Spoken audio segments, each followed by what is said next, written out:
मैं और मेरा भाई डेविड, हम दोनों का शोषण हुआ था 2 अलग-अलग तरीकों से।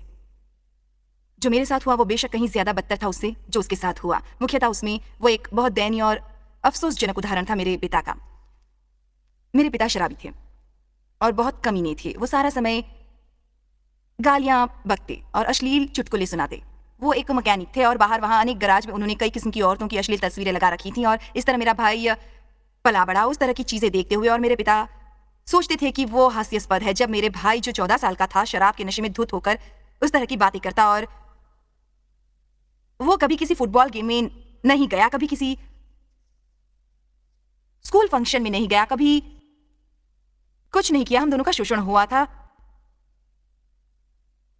जिस तरह का शोषण मैंने सहा था वो पूरी तरह तबाह बर्बाद करने वाला था। फिर भी मेरा भाई पिछले दिसंबर पाया का एक लॉस एंजलिस की वीरान बिल्डिंग में मरा हुआ 57 साल की उम्र में। वो 30 दिन तक वहां मरा पड़ा था। उसके पास था एक पुराना घिसा पीटा मिनिस्ट्री बैज उसकी जेब में उन कुछ सालों तक जब उसने इस मिनिस्ट्री में काम किया था और हम उसका डेंटल रिसर्च भेजना चाहते थे। मेरे लिए ये सबसे अफसोसजनक बात थी जब मैं इसके बारे में सोचती हूँ, क्योंकि वो अक्सर जो उसके सामने उसके पास थे वो मुझसे 10 साल छोटा था। 57 साल की उम्र में उसकी सड़ी हुई लाश पाई गई एक गोदाम में, बिल्कुल अकेले। किसी ने उसे मिस भी नहीं किया। वो 30 दिन पहले ही मर चुका था, इससे पहले कि कोई उसे ढूंढ पाता और फिर वो एक सड़क पर पड़ा हुआ मिल पाता था 66 साल की उम्र में। खैर 2/3 संसार को सुसमाचार को प्रचार करते हुए परमेश्वर प्रतिज्ञाएं सभी के लिए हैं। कोई वजह नहीं थी कि उसका जीवन इस रूप में फंसता चला जाता। ये इसलिए नहीं हुआ कि उसकी मदद के लिए कोई नहीं था। ये इसलिए नहीं था कि बाकी सब उसके आगे निकल गए। वो इसलिए था कि उसे कोई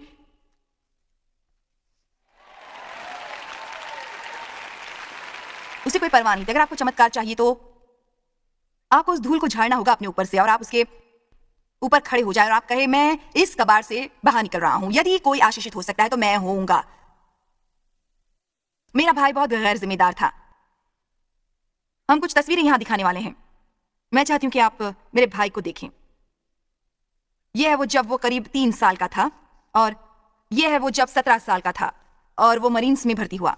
अब अगर आप 1 मिनट के लिए उस तस्वीर को रहने दें, मैं चाहती हूं कि आप बस सोचिए उन संभावनाओं के बारे में जो उसके सामने थी। ये देखना आसान है कि वो बहुत खूबसूरत था, उसकी बहुत ही शानदार पर्सनालिटी थी, सब उसे प्रेम करते थे। हालांकि कभी कभी आधी बार आप उसकी गर्दन मरोड़ देना चाहते थे, पर आप उससे प्रेम किए बिना नहीं रह सकते थे। आप में से कुछ को वो याद होगा जब वो कुछ साल हमारी मिनिस्ट्री में काम करता था। उस उम्र में उसमें इतनी संभावनाएं थी उसके सामने। क्या हुआ? खैर वो 17 साल की उम्र में मरीन में ज्वाइन हुआ। वहां उसके साजिद ने उस ड्रग्स की आदत लगा दी। वो जंगल में चला गया। वो बहुत ही खराब कठिन हालत में जिया। तो वो वहां ड्रग्स लेने लगा, पर पहले से उसमें बहुत सी बुरी आदतें थी उससे पहले से, क्योंकि वो उसके पालन पोषण की वजह से थी। मेरी माँ का नर्वस ब्रेकडाउन हुआ था जब मेरा भाई 14 साल का था और वो सचमुच वहां मौजूद नहीं थी उसकी देखभाल करने को। वो बहुत लंबे अरसे तक हॉस्पिटल में थी। तो मेरा भाई 14 साल की उम्र में काफी हद तक अपनी देखभाल खुद कर रहा था, क्योंकि मेरे पिता रात को काम करते थे और वो रात को काम पर जाते थे। मेरी माँ हॉस्पिटल में थी तो वो बस सड़क पर भाग जाता और जो उसका जी चाहता करता। और वो मरीन्स में चला गया। जब वो बाहर आया वो गुस्से में था उन सब ज्यादतियों के बारे में उसने जो देखा था। परमेश्वर ही जानते हैं कि क्या चलता है वहां इस तरह की जगहों पर और ये एक व्यक्ति से क्या निकाल लेता है इतने अरसे तक। उस तरह जीने के बाद वो घर आया, वो वापस सेंट लुइस आया। उसे एक कार मिली, एक नौकरी मिली, एक छोटा बेटा हुआ शादी के बाद। और जब जिम्मेदारी बढ़ी वो फिर से ड्रग्स और शराब में पड़ गया और वो दोष लगाने में बहुत माहिर था। दूसरे लोगों पर दोष लगाना बंद करें उसके लिए जो आपके जीवन में शायद आप उसके बारे में कुछ न कर सके जो अतीत में हुआ, पर आप इसके बारे में तो कुछ कर सकते हैं जो अब हो रहा है। क्या आपने मुझे सुना? और यदि आप वो नहीं करते जिसे करने की जरूरत है तो मैं काफी हद तक ये कह सकती हूँ कि आपके लिए कोई कुछ नहीं करेगा। लोग शायद आपकी मदद करने की कोशिश करें, पर एक हिस्सा है जो केवल आप ही कर सकते हैं। परमेश्वर आपकी मदद के लिए हाथ बढ़ाएंगे, परंतु परमेश्वर स्वयं आपका हिस्सा नहीं करेंगे। वो आपको अपनी भूमिका निभाने की क्षमता देंगे, पर वो आपके लिए कुछ नहीं करेंगे। आमीन। जब हम अपनी इच्छा में ही निष्क्रिय हो जाते हैं, जो ये उन सब दुखद बातों में से एक है जो हमारे साथ हो सकती है। परमेश्वर हमें चुनते हैं आजादी देने के लिए, लगातार बुराई के बदले भलाई देने के लिए। उतना ही ये कठिन होगा। बहुत आसान है ऐसा जीवन पाना जो कभी कभी बर्बाद हुआ है और फिर दोष दोष दोष दोष दोष लगाना और तालाब के किनारे लेटे रहना चमत्कार के इंतजार में और उम्मीद करना अगले चमत्कार की। अपने जीवन में बस चमत्कार के लिए उम्मीदें ना रखें। मैं ये नहीं कह रही कि परमेश्वर हमारी मदद नहीं करते। माय गुडनेस, वो चमत्कारी परमेश्वर है, वो महान कार्य करते हैं। परमेश्वर हमारी मदद करने के लिए लोगों का अभिषेक करते हैं, पर कितने ये जानते हैं कि मैं सच कह रही हूँ कि एक भूमिका हमारी होती है, और अगर हम नहीं करते तो वो नहीं होगा। पर अगर हम सिद्धांतों को लेते हैं और आप कहेंगे यदि परमेश्वर किसी के लिए भी ये कर सकते हैं तो परमेश्वर मेरे लिए भी कर सकते हैं। यदि जॉयस चमत्कार चाहती है तो मैं भी। यदि वो गधा गड्ढे से बाहर आ गया, छुटकारा पाता है, तो मैं भी पाऊंगा। मैं हूं जो भी मैं हूं, एक जो मैं हूं, और मैं वो करूंगा जो मैं कर सकता हूं। ये ज्यादा नहीं है, ये बस छोटे बच्चे के लंच जैसा है। 5 चिकने पत्थर और एक गोफन पर उसने एक दैत्य को मार गिराया। ये एक लाठी थी मूसा के हाथ में, एक छड़ी, पर परमेश्वर ने इसे सामर्थ्य से भर दिया।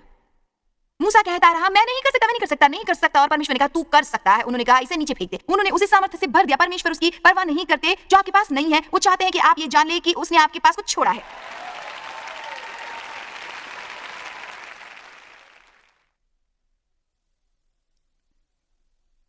नहीं, आसान नहीं है, पर इसका मूल्य है। हर बार जब आप छटपटाते सरकते हैं, आप थोड़ी सी प्रगति करते हैं। हर बार जब आप किसी को क्षमा करते हैं, हर बार जब आप पहल करते हैं आई एम सॉरी कहने में और वो सुलह करते हैं, आप थोड़ी सी प्रगति करते हैं। हमें इसमें कोई शिकायत नहीं करनी चाहिए, हम ये कर सकते हैं क्योंकि ये कठिन है। खैर, अंत में मेरे भाई को तलाक मिल गया। वो शहर छोड़कर चला गया। कभी चाइल्ड सपोर्ट नहीं भरी। जब उसने काम किया, उसने नगद पैसे पर काम किया ताकि वो सोशल सिक्योरिटी सिस्टम में ना आ जाए, वरना स्टेट जो उसके बच्चे को सपोर्ट कर रही थी उसे ढूंढ निकालती और उसे हर्जाना भरना पड़ता। यही उन्हें एक जगह में से एक जगह मालूम हुई, देश के किसी कोने में। लोग अपनी जिम्मेदारी नहीं लेते। फिर गवर्नमेंट को लोगों को भूखमरी से बचाना पड़ता है, और फिर हमारे टैक्स बढ़ जाते हैं और हमें महंगाई का सामना करना पड़ता है। या ऐसे लोगों की वजह से ही तो होता है। हम लोगों की मदद करते हैं यहाँ पर भी, इस शहर में, और हम ये करना जारी रखेंगे। लोगों को मदद चाहिए, हमें एक दूसरे की मदद करने की जरूरत है। पर यहाँ तक कि कोई जो संसार में बहुत ही भयंकर हाल में है, उसे भी सिखाया जा सकता है कि कैसे छटपटाते सरकते बाहर आना है। अगर चमत्कार चाहें आप तो छुटकारा कर सरकना होगा। ठीक है, तो मेरा भाई शहर में चला गया और वो एरिज़ोना चला गया, और वहां करीब अगले 15 साल तक मेरे ख्याल से वो एक औरत के बाद दूसरी औरत के साथ रहता रहा। उसमें से किसी से शादी नहीं की, कोई भी चाइल्ड सपोर्ट नहीं। ड्रग्स लेता और उन्हें लेने के लिए वो भी करना पड़ता जो वो नहीं चाहता था। और फिर उसने फोन किया और एक दिन डेव से बात की, जो फोन हमें कभी आया ही नहीं था उससे, और वो बीमार था और काफी बुरी हालत में था। और हमें ये लगा कि वो चाहता है अपने जीवन को सुधारना, और उसने डेव से पूछा कि क्या वो घर आ सकता है और क्या हम उसकी मदद कर सकते हैं। और मुझे खुशी थी कि वो वापस आ रहा है, क्योंकि वो मेरा एकमात्र भाई है। और चाहे कुछ भी हो, आपके हृदय में परिवार के लिए हमेशा एक खास जगह रहती है। तो 4 साल तक वो हमारे साथ रहा, हमारे घर पर। हम उसे डॉक्टर के पास ले गए और उसे स्वस्थ किया और उसे काउंसलिंग दी, और वो नए सिरे से जन्मा और आत्मा से भर गया। और वो था बस वो ऐसी बातें करता जैसे मुझे बहुत पसंद है अपना जीवन, मुझे अपना परिवार बहुत पसंद है। तो काफी अच्छी तरह स्वस्थ हो गया था, उसे अच्छा लग रहा था। मिनिस्ट्री में वो अच्छे से काम कर रहा था। कुछ को याद भी होगा, मेरा भाई डेविड, वो इतना खूबसूरत आदमी था। चलो वो तस्वीर देखें। वो रहा, वो डेव के पास बैठा परमेश्वर की भक्ति करता हुआ। वो है मेरे साथ, हमारे साथ 4 साल तक रहा। खैर, उन 4 सालों के आखिर में सचमुच अपना आपा खो दिया था उसने, और लगातार उसकी देखभाल करते करते, और आपको पता है वो काम पे तब जाता जब मैं उसे उठाती, वो अपनी धुलाई लॉन्ड्री रूम में लाता, वो अपना कपड़ा साफ करता अगर मैं उसे कहती, वो करता अगर मैं उसे कहती। पर वो उस मुकाम पर जा रहा था जहां मुझे लगा कि वो अपने बल पर सही रहेगा। तो मैंने उससे बात की और कहा अपने 2 पांव पर खड़े हो जाओ और हम तुम्हारी मदद करेंगे। तो जाहिर है हमने उसके अपार्टमेंट के लिए साइन किया, हमने उसकी मदद की फर्नीचर लेने में, और इसकी ऐसी प्रक्रिया थी जैसे सब कुछ अच्छा हो रहा है। हम उससे अच्छा व्यवहार करना चाहते थे। हम चाहते थे कि वो परमेश्वर को प्रेम से भर दे। हम चाहते थे कि परमेश्वर हमें इस्तेमाल करे कि उसे हम ठीक ढंग का जीवन दे सके। उसने किसी के जीवन में इजाफा नहीं किया था। वो हमेशा बस लेता हमेशा ही लेता रहता था। पर मैं आपको एक बात बता दूं, जो वो दिन में 20 बार कहता था आई लव यू सिस, जब तक उसे उसका दाम नहीं देना पड़ता, जब तक उससे कोई चोट नहीं पहुंचती, जब तक उसे कुछ चाहिए ना होता। इन शब्दों से कुछ नहीं होता, लोगों को उसमें एक्शन जोड़ना पड़ता है, एक्शन। तो यकीनन यही हुआ कि उसके उस अपार्टमेंट में जाने के बाद कुछ ज्यादा देर नहीं हुई होगी और वो काम के लिए गैर हाजिर रहने लगा। और हम फोन करते और वो सोकर उठा न होता, हमेशा कोई ना कोई बहाना होता। फिर उसके साथ वहां कोई लड़की रह रही होती बहुत बार, और वो शादीशुदा नहीं थे, ये जानने को किसी आइंस्टाइन की जरूरत नहीं पड़ती। और इस पूरे समय के दौरान उन्होंने भी, क्योंकि वो वापस सोशल सिक्योरिटी सिस्टम में आ गया था हमारे यहाँ काम करने के जरिए, वो उसका वेतन $60,000 हो गया था। जाहिर है ये काफी बर्बाद कर देने वाला था। वो जैसे खैर मैं यहाँ अपना जीवन सुधारने की कोशिश कर रहा हूँ, मुझे 60,000 मिलते हैं, वो मेरे वेतन से वसूल लेंगे, मुझे सालों तक काम करना पड़ेगा, मुझे वो करना पड़ेगा। तो फिर उसने उस औरत पर दोष लगाना शुरू कर दिया, ये कहते हुए कि सब कुछ तुम्हारी वजह से हुआ। वो क्रोधित हुई।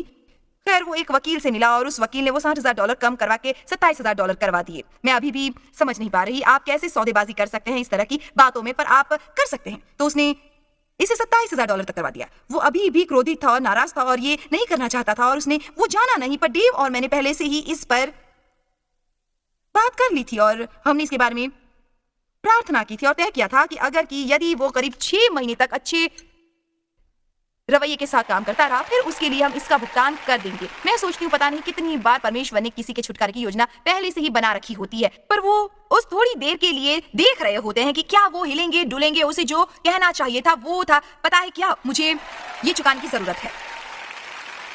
आपको पता है क्या, अगर तुमने पैसा पानी की तरह बहाकर खर्च कर दिया 30 साल तक और तुम कर्जों में गहरे डूबे हो और आप परमेश्वर से बात कर रहे हो, अब आपके लिए समय आ गया है कि दिखाएं अपनी मर्दानगी या जनानगी और कर्ज से बाहर आए। शायद आप काफी समय के लिए उससे बाहर आने की कोशिश कर रहे हैं और आपके चेहरे पर एक मुस्कान आएगी जब आप कहेंगे कि मैं कर्जे से बाहर आने की कोशिश कर रहा हूं और मैं इस कर्जे को उतार कर रहूंगा।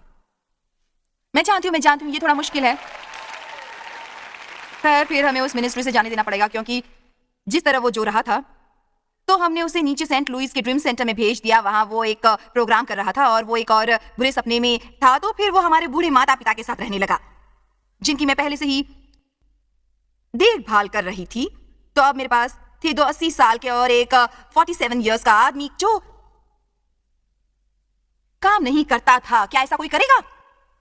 क्या कभी किसी को ऐसा महसूस होता है? क्या मेरे अलावा कोई और कुछ करेगा यहाँ पर? तो कुछ समय के बाद आखिर वो फिर शहर छोड़ गया, वापस एरिज़ोना चला गया। शायद अगले 10 सालों तक हमें उसकी कोई खबर नहीं मिली।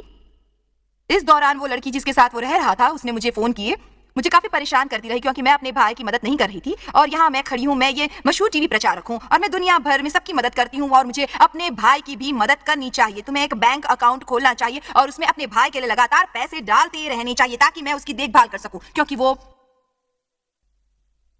मैंने कहा नहीं, और ये कहना आसान नहीं था। अंत में मैंने ये समझ लिया कि अगर तुमने 4 साल तक किसी की मदद करने की कोशिश की और वो उनकी मदद नहीं कर पाया, तो आप कुछ नहीं कर सकते। मैं आज रात आपको बताना चाहती हूँ कि आप खुद पर एहसान नहीं कर रहे या उस व्यक्ति पर जिसकी आप मदद कर रहे हैं, यदि आप उसकी बैसाखी बन जाते हैं, क्योंकि वो बस यही करेंगे कि आप पर निर्भर रहे, खुद कुछ करने की कोशिश बिल्कुल भी नहीं करेंगे। हर एक जिसकी आप मदद कर सकते हैं करे, पर यहाँ तक यीशु भी ये कहते हैं कि प्लीज क्या मैं आपकी मदद कर सकता हूँ? प्लीज मुझे मदद करने दो। ओ आप प्लीज किसी और की इतनी मदद ना करें कि वो कुछ न कर पाए। चलो भी, उन्होंने उनकी मदद की जो उनके पास आए। हमारी ओर से भी इच्छा होनी चाहिए। हाँ, परमेश्वर को पुकारते हैं, प्रभु उस हर समस्या में आ जाए जो मुझे हो रही है, मेरी मदद करें, मेरे जीवन में चमत्कार करें। पर मैं आपको बता दूं कि क्या होगा, परमेश्वर आपको दिखाएंगे कि आपको क्या करना है। चलिए भी, अब मैं सच कह रही हूँ, पहली बात शायद ये हो कि उन सब लोगों को माफ कर दो जिससे आप नफरत करते हो। वैसे मैं ये नहीं कर सकता, उन्होंने मेरे साथ अच्छा बर्ताव नहीं किया। खैर आगे चलिए और पर्वत के इर्द-गिर्द चक्कर लगाते रहिए। तो मेरे भाई ने अंत में दोबारा फोन किया। खैर उसकी गर्लफ्रेंड ने फोन किया, तुम्हारा भाई असल में दिमागी बीमारी का शिकार है।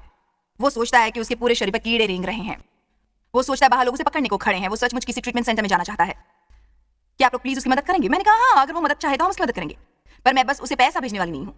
तो हमने अपने पार्टनर्स को वहां भेजा एरिज़ोना में उसे लाने के लिए, और मैं आपको दिखाना चाहती हूँ कि वो कैसा लगता था। आपने वो तस्वीर देखी जब वो परमेश्वर की भक्ति कर रहा था। ये अब देखिए 10 साल बाद जब वो शैतान के चक्कर में था। अब जब मेरा भाई मरा, उन्होंने मुझे उसकी नीची चीजें भेजी। बाय द वे, हमने उसे लिया, हम उसे लॉस एंजलिस के ड्रीम सेंटर में ले गए। हमने सोचा उसे वापस यहाँ सेंट लुइस में लाएंगे।